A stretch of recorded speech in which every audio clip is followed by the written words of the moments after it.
احساس ہے پنڈال نامکمل ہو چکا، جو ہم نے انتظام کیا تھا اس سے لوگ بڑھ گئے، ہم نے 20 لاکھ افراد کے لیے انتظام کیا تھا، لیکن یہ پورا پنڈال تنگی گاما کی شکایت کر رہا ہے۔ اللہ تعالیٰ آپ کو جزائے خیر دے، جس محبت سے آپ تشریف لائے ہیں اسی محبت کے ساتھ آپ بیٹھ جائیں۔ تمام حضرات رضاکارانہ طور پر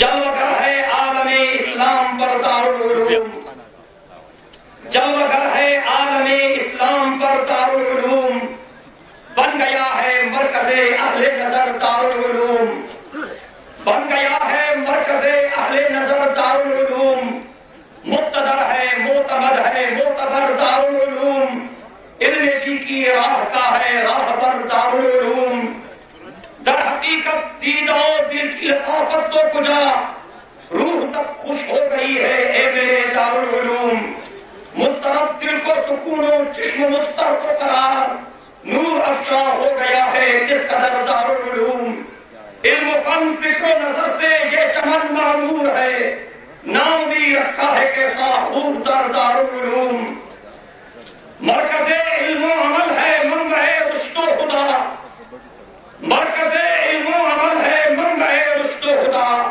طالبان حق ہے پیش نظر دارالعلوم، اس کا ظاہر بھی حسین ہے اس کا باطن بھی حسین، کس قدر ہے جاذب قلب و نظر دارالعلوم، طالبان علم دین ہر صنف سے پہنچے یہاں، چشمہ عرفان ہے کوثر اثر دارالعلوم۔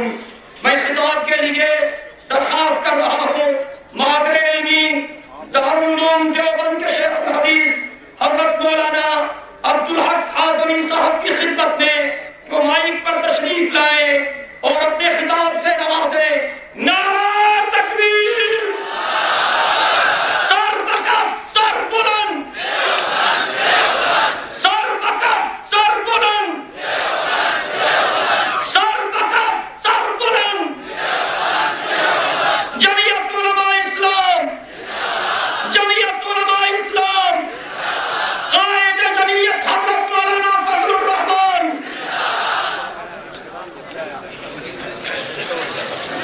بھائی سنیے،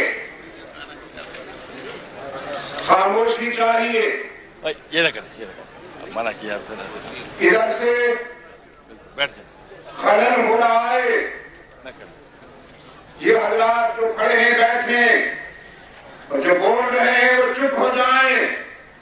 یاد رکھیے عالمی طاغوت آپ کی ایک ایک ادا کو واچ کر رہا ہے، یہ کانفرنس آپ کی شناخت ہے، اس لیے بدنظمی نہیں ہونی چاہیے۔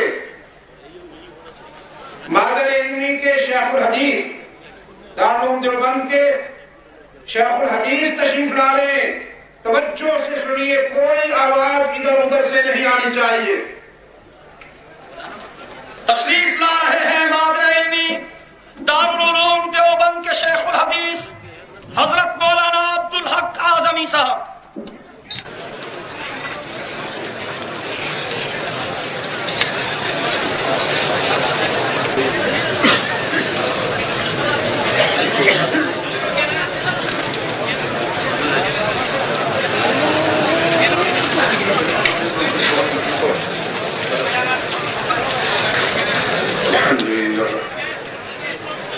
الحمد لله نحمده ونستعينه ونستغفره ونؤمن به ونتوكل عليه ونعوذ بالله من شرور أنفسنا ومن سيئات أعمالنا من يهده الله فلا مضل له ومن يضلله فلا هادي له ونشهد أن لا إله إلا الله وحده لا شريك له ونشهد أن سيدنا ونبينا ومولانا محمدا عبده ورسوله صلى الله عليه وعلى آله وصحبه وبارك وسلم تسليما كثيرا كثيرا أما بعد فأعوذ بالله من الشيطان الرجيم بسم الله الرحمن الرحيم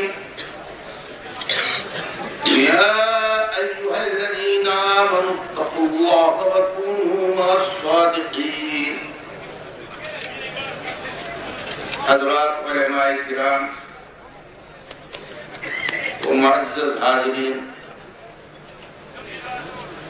میں تھوڑی دیر تک آپ کی سمع فراشی کروں گا، زیادہ وقت نہیں دوں گا. میں نے آپ کے سامنے ایک آیت کریمہ تلاوت کی ہے. اللہ جل شانہ نے اس میں مسلمانوں کو حکم دیا ہے کہ اے ایمان والو تقوی اختیار کرو. تقوی کیا چیز ہے؟ مفسرین حضرات نے تو فرمایا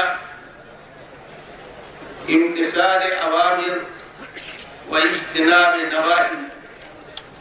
جن جن چیزوں کا حکم اللہ جل شانہ نے ہمیں دیا ہے اس کو پوری طرح ادا کرنا، اور جن جن چیزوں سے ہمیں روکا ہے اس سے مکمل طریق پر رک جانا، جس کا نام تقوی ہے. میرے بزرگوں اور دوستوں، یہ تقوی ایسی چیز ہے کہ اگر یہ دنیا سے ناپید ہو جائے تو یہ عالم فنا ہو جائے گا. تقوی ہی سے یہ عالم کی بقا ہے. کوئی حکومت ہو، اگر اس کے اندر سے تقوی نکل جائے، خدا کا خوف و خدا کی خشیت ختم ہو جائے، تو میرے بھائیوں وہ حکومت دیر پار نہیں ہو سکتی. چند دنوں کے بعد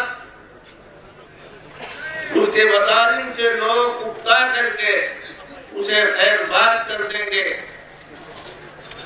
کوئی بھی شعبہ زندگی ہو، تجارت ہو، ملازمت ہو، کوئی بھی ہو شعبہ زندگی، اگر اس کے اندر سے اللہ کا خوف، اللہ کی خشیت، اللہ کا تقوی ختم ہو جائے تو میرے بھائیوں، میرے بزرگوں، وہ شعبہ معطل ہو کر کے رہ جائے گا. اس لیے اللہ جل شانہ نے مسلمانوں کو حکم دیا اس کو تم اختیار کرو. بغیر اس کے تم دنیا میں پھل پھول نہیں سکتے. اور جو ہمارے اوپر مختلف آفتیں آ رہی ہیں اور ہر طرف سے پریشانیاں ہمارے سروں پر مٹلا رہی ہیں، اس کے اسباب اور بھی ہو سکتے ہیں، لیکن سب سے بڑا سبب یہ ہے کہ ہمارے دلوں سے خدا کا خوف نکل گیا. اگر اللہ کا خوف ہمارے دلوں میں پیدا ہو جاتا تو کسی طاقت سے ہم کبھی بھی نہیں کر سکتے تھے. ساری طاقت ہمارے سامنے آ کر کے چھپ جاتی.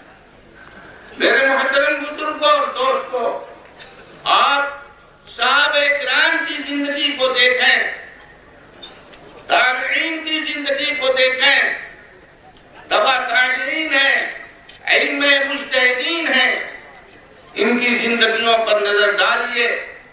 انہیں جو اس عالم میں سرخروئی حاصل ہوئی اور اس عالم میں جو کامیاب ہوئے وہ تقوی کی بدولت کامیاب ہوئے.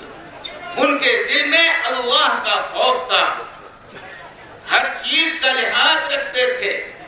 میرے بھائیوں، میرے بزرگوں، اللہ نے ہمیں اسی کی طرف متوجہ فرمایا ہے کہ ہم خدا کا خوف اپنے اندر پیدا کریں.